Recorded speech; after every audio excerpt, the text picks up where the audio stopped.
Hello students, I will be doing the sixth paper, rather a portion of the sixth paper with you, and we'll begin with Samuel Beckett's Waiting for Godot.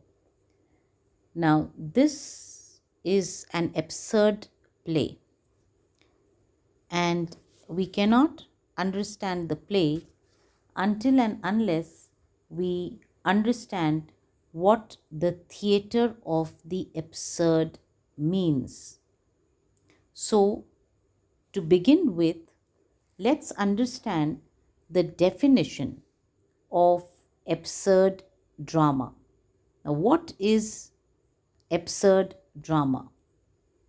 Now, this theater of the absurd is a phrase which is taken from Albert Camus's essay, I quote, "The Myth of Sisyphus," which was written in 1942.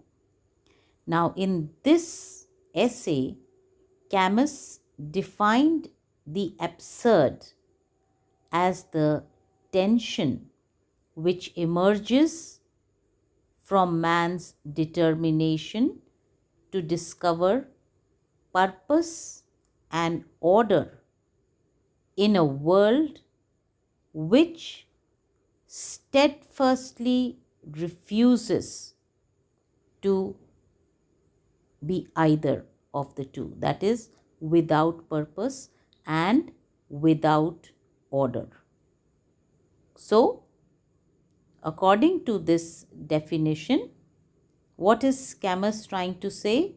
That absurd is the tension which comes or emerges because man is very much determined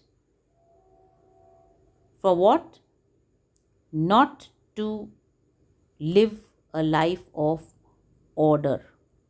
So, the writers in the theater of the absurd diagnosed, what did they diagnose? They diagnosed humanity's plight as purposeless, as directionless in an existence which is very much out of harmony with its surroundings. So, when you read an absurd drama, you will find that the characters are not in harmony with their surroundings and even with each other. And an awareness of this lack of purpose in all produces a state of metaphysical anguish. And this metaphysical anguish is the central theme of these absurd dramatists. So, absurd drama is the drama that deals with the absurdities and the inescapable ills of life.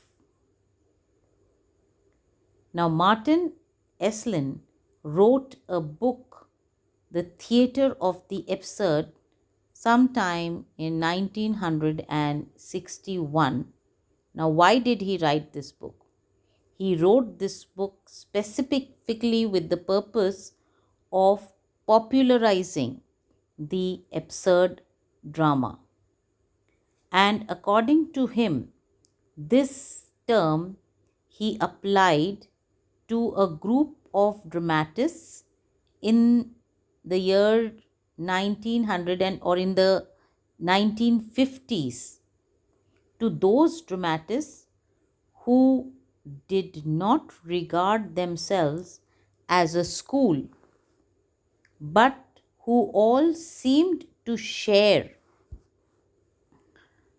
certain attitudes towards the predicament of the man in the universe.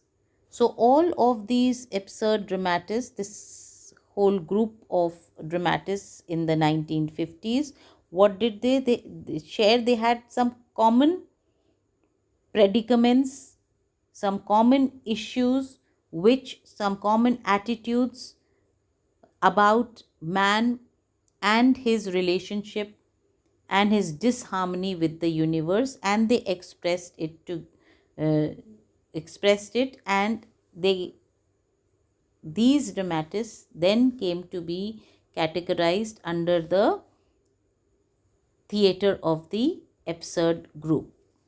So the major dramatists of this group were Samuel Beckett, Ionesco, Jean Genet, and Harold Pinter.